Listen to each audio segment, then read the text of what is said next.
If you're in Medellin and you need dental work done, from a basic cleaning to major reconstructive surgery, come see my guy, Dr. Carlos Mori. Contact information in the description below.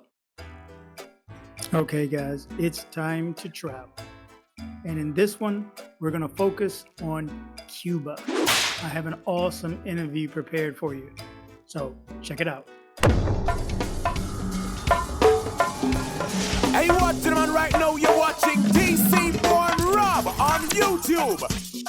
Okay. Good morning, good evening, good afternoon, wherever it is you're located. Thanks for watching. My name is Rob Christian, also known as DC Born Rob, DC Rob, Rob. I answer to them all. Again, this video, I have a special guest with me. We're jumping from country to country for the next few weeks, and I want to take you this time to Cuba.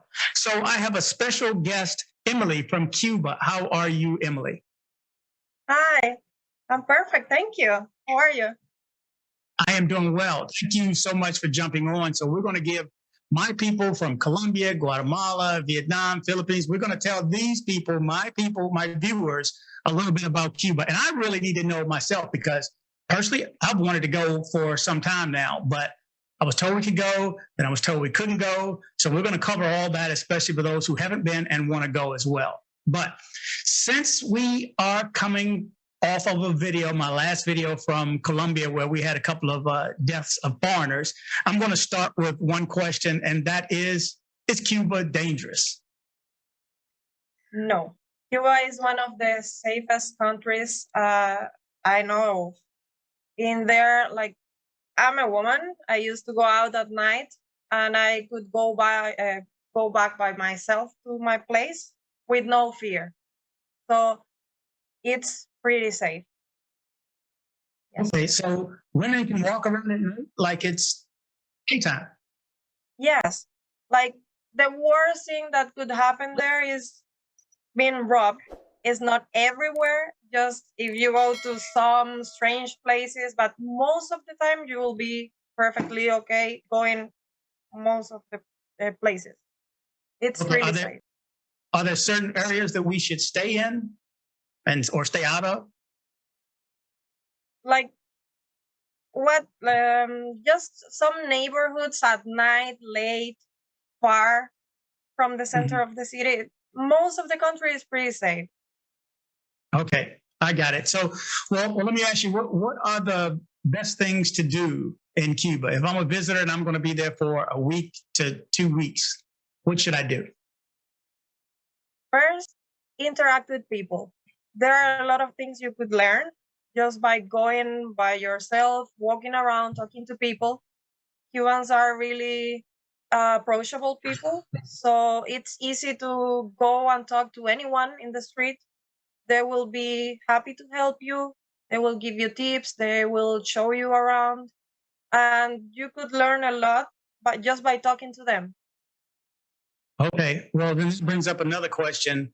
If I'm talking to them, what language am I using? I speak a little Spanish, but do I need to be fluent in Spanish? Do they speak English? What's the makeup there? Well, most of people speak some English, not perfect, but it's a mix. It's Spanglish. And usually you get to understand at least part of what they're saying, and they get to understand you. So there's always a way to communicate with us. It's easy. Okay. So, well, next, let's talk about, since we're going to talk to them, chances are we're going to be talking to them in tourist areas, and people are going to want money when we want to buy food, hotel, everything else. So let's discuss money right quick. Do you know what the exchange rate is between the US dollar and the Cuban money? And isn't there two types of Cuban money? Well, there was two kind of currencies, different one. One was 1-to-1 with the US dollar. The other one was 1-to-24. 24 Cuban pesos for $1. But that changed a year ago after COVID. The government made this sort of an arrangement in the economy, and it was messed up. But they unified both currencies. Now we only have one, and the exchange rate is set to be 24 to 1 US dollar, but that doesn't happen. It's only the government rate. In the streets, prices are completely different. It could be, right now it's around 70 to 100 Cuban pesos for $1. It's So completely who different. determines that in the street? Because I know there were, I don't know if you call them black market or whomever would exchange the money in the street. How did they come up with their rate versus what the government says? Well, the rate in the street, in the black market, which is like the biggest market in Cuba, is the real rate. Because in like the government is trying to get the prices fixed, but that doesn't work for real because they don't have the offer to give 20 like that exchange rate 24 to 1. They don't sell you the US dollars and you need the dollars to buy there. Because right now, if you want to buy food or first need items, you buy them in US dollars or in another international currency. Cuban peso is not good there right now. Not many things you can buy with that. So people buy and sell in the streets, in the black market, and the exchange rate there is set by the market.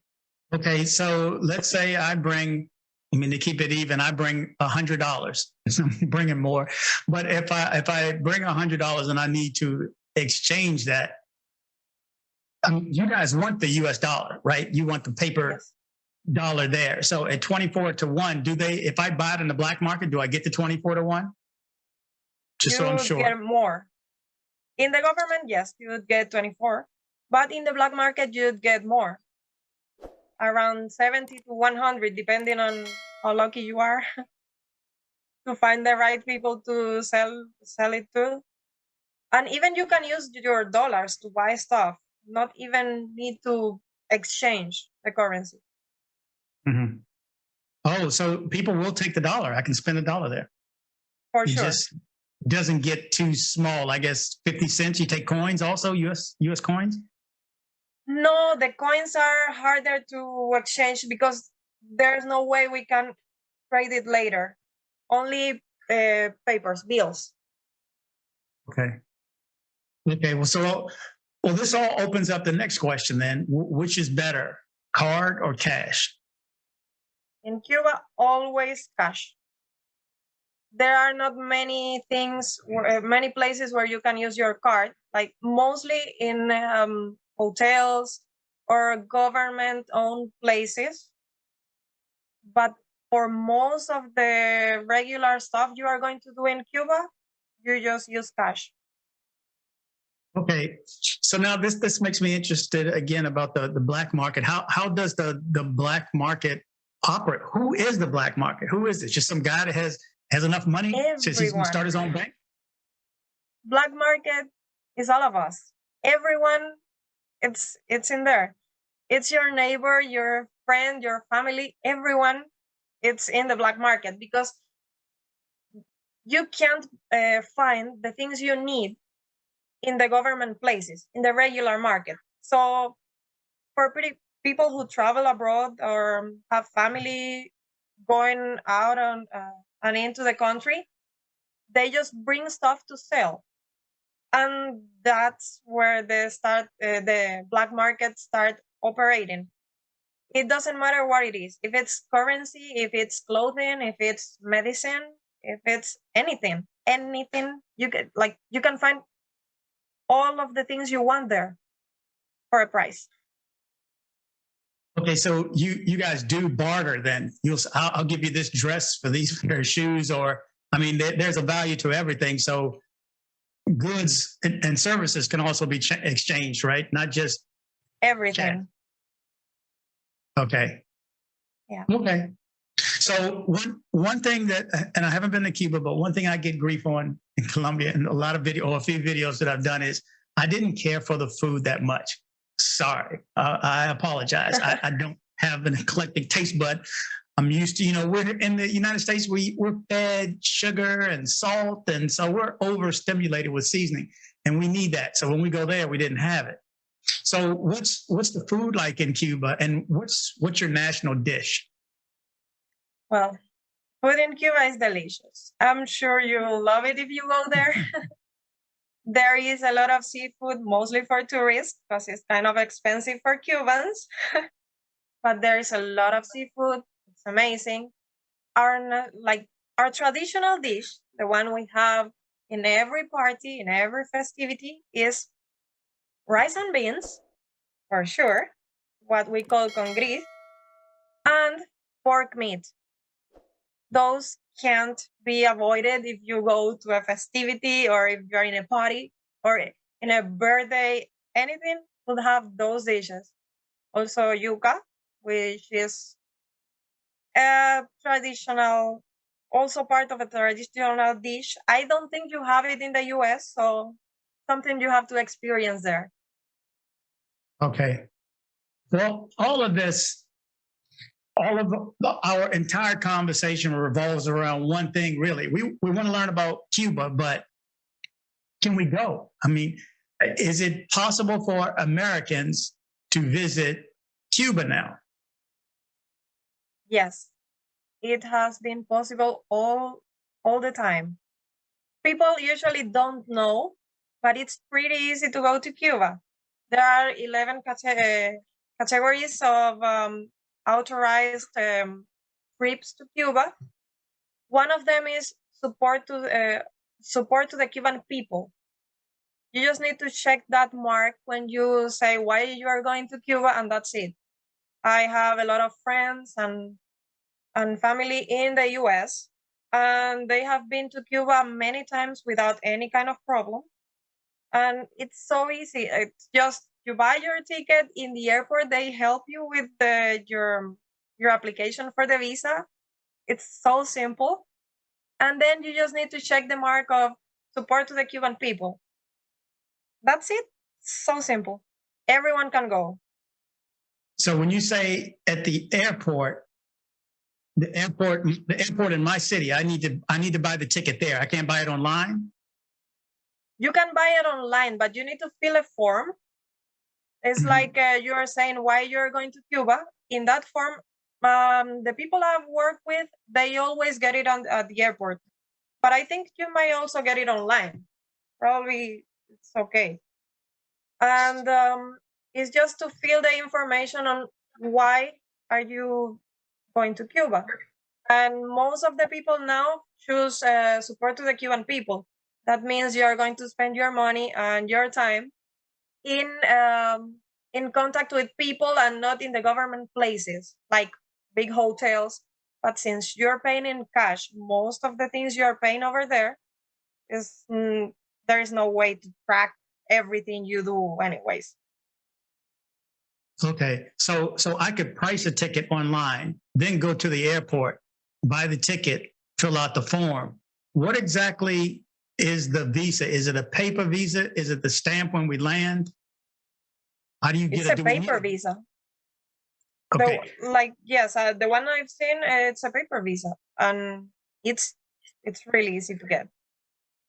Okay, so I've had people coming over to Cuba saying that they never thought it was going to be so easy to get there. Like many were afraid at the beginning because when Trump entered the administration, things changed a little bit from what Obama did. Obama opened up the relationship with Cuba, but Trump closed a lot of things again. Even though that didn't really affect the traveling to Cuba. So people were afraid at the beginning, and they were going to a third place to go then to Cuba. But after that, they tried to do straight to Cuba, and it worked perfectly. No problem at all. Last person I had there was from New York.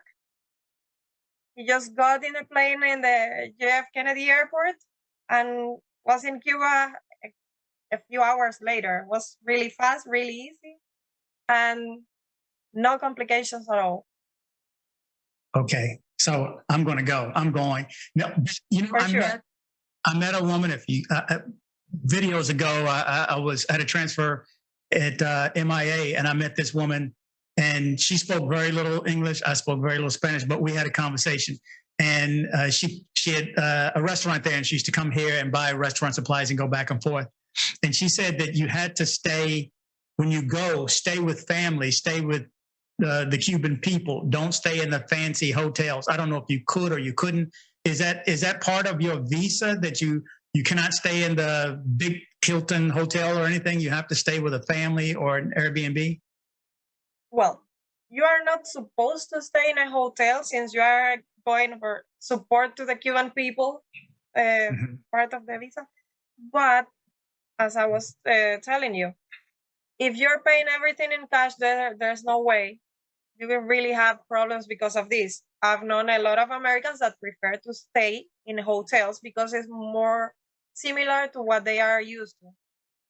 Anyways, I recommend staying in private houses because there are a lot of good private houses, like high-end private houses. You can share with other people. You will have your independent bedroom with your bathroom and everything. There are a lot of high-class ones. You can have a whole place for yourself. Well, you can pick anything you want. And it will be going straight to the people instead of the government, number one.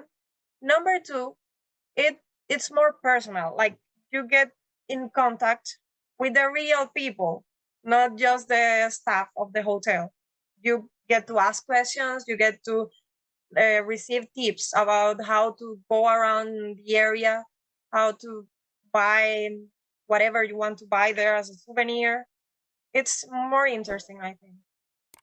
Okay, and they feed you too in some of these places, right? Yeah, for sure. That was a big thing. Now, I don't know. Our countries have been screwed up since I was born. I mean, this is the early '60s since this crap has been going on between the two countries. But I won't get too much into the political part of it. But we have kept your country down to a level where you could not modernize like we have and like the rest of the world has. Really, we have had embargoes and we stopped things from coming in. So, how advanced is the country? Is there internet? Does everybody have Wi-Fi TV? Does everybody have a laptop? And do you have to buy load for your phone? How does that all work? Okay. When you get to Cuba, you are going to realize it's like time traveling. There are a lot of things you are going to see there that you are going to get surprised by, like cars, technology. Like in a lot of places, it's old. You will look at that like a museum. But we now have internet. It's not everywhere, but you can get access to internet. We use it there by cards. You buy a card for depending how many hours you want to buy the card. It could be 1 hour, 2 or 5, depending.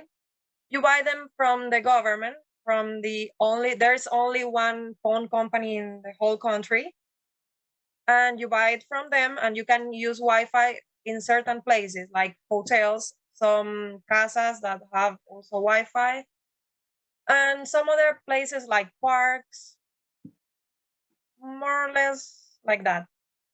It's not good, it's a little bit slow, but now at least we have that. In the phones, not everyone have it, not in all of the country, but we also have data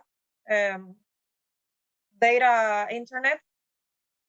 Again, it's expensive, doesn't work well, but at least we have some contact with the outside world. Everybody's seen the cars that are there, and I guess those same cars are the taxis also.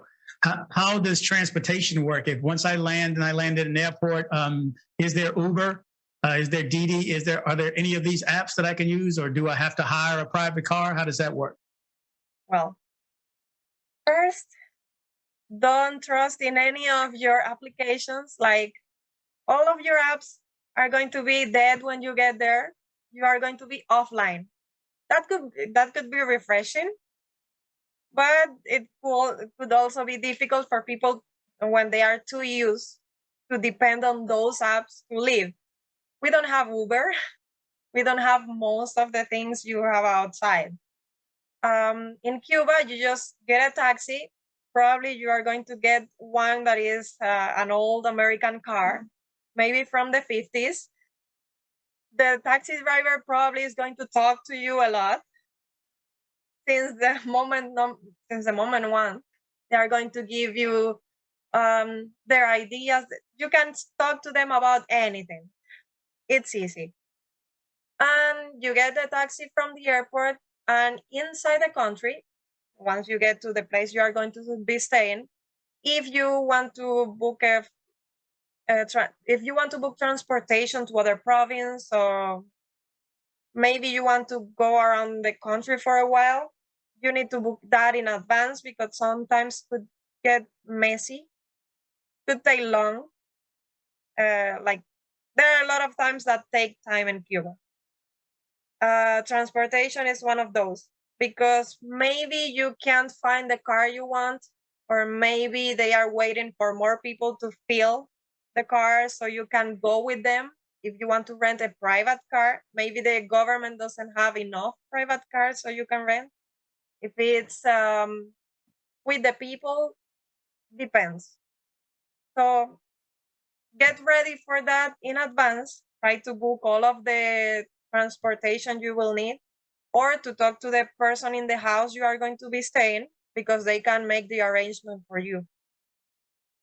Okay, how do we pay? For instance, when I land at the airport, can I prepay ahead of time, like an Uber, or do I have to pay cash for everything that we do? Pay cash ahead of time? Do we pay cash when they drop us off? What's the protocol?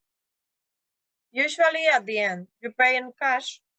There's no easy way to pay in advance, or through apps or anything. So cash is what moves things around over there. The best way, like from the airport, usually you pay around $30.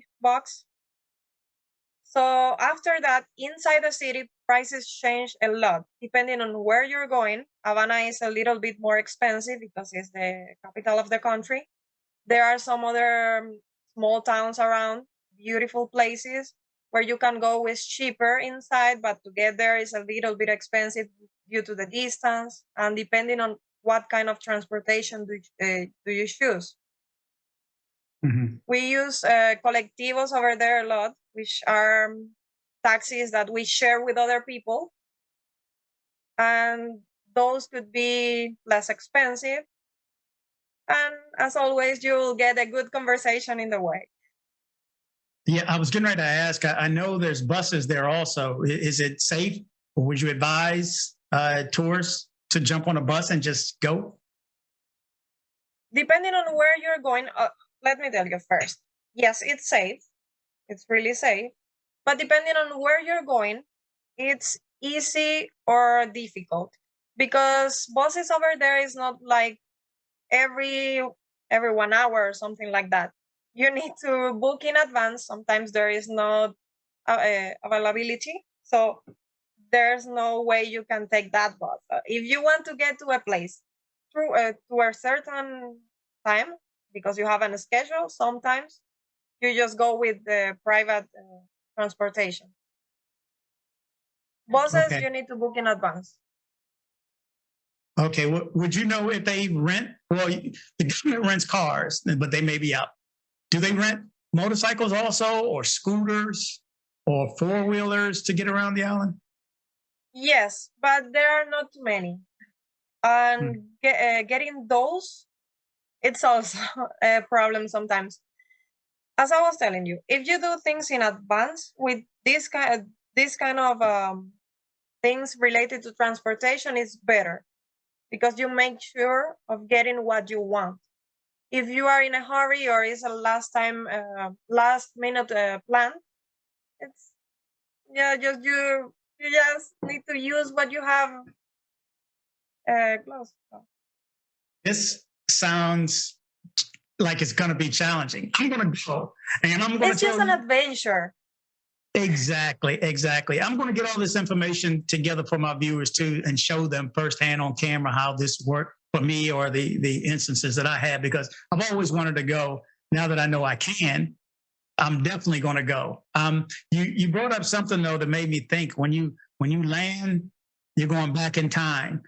Your apps, none of that stuff works because you have to buy internet or load or whatever for your phone. Well, let me ask you this: on that card, are you buying data, or is that for your phone service? Will my phone service from the U.S. work in Cuba? Sometimes there are some companies that give you plans to use in Cuba. Not that many because of the embargo, but I know people who use some plans from companies in the US. You just need to ask them first if it's going to work in Cuba. And over there, most of people don't care. They just go for just to get into the Cuban culture, into our lives. So they just get internet when they are at their houses. When they are around walking through the city, they are without internet. So you could have an offline map that could help you. And well, that's it, because in there you can't buy, well, in the black market you can buy everything, but usually you can't buy a SIM card for your phone that will work like a Cuban one that you can use all of the time. You can in order to buy one, you need to ask a Cuban person to buy it for you. Really? Yes. Okay. It's going to be an adventure. And let me tell you, it's really going to be an adventure. I'm going to be dealing with a lot of Cuban people. Are Cuban people friendly?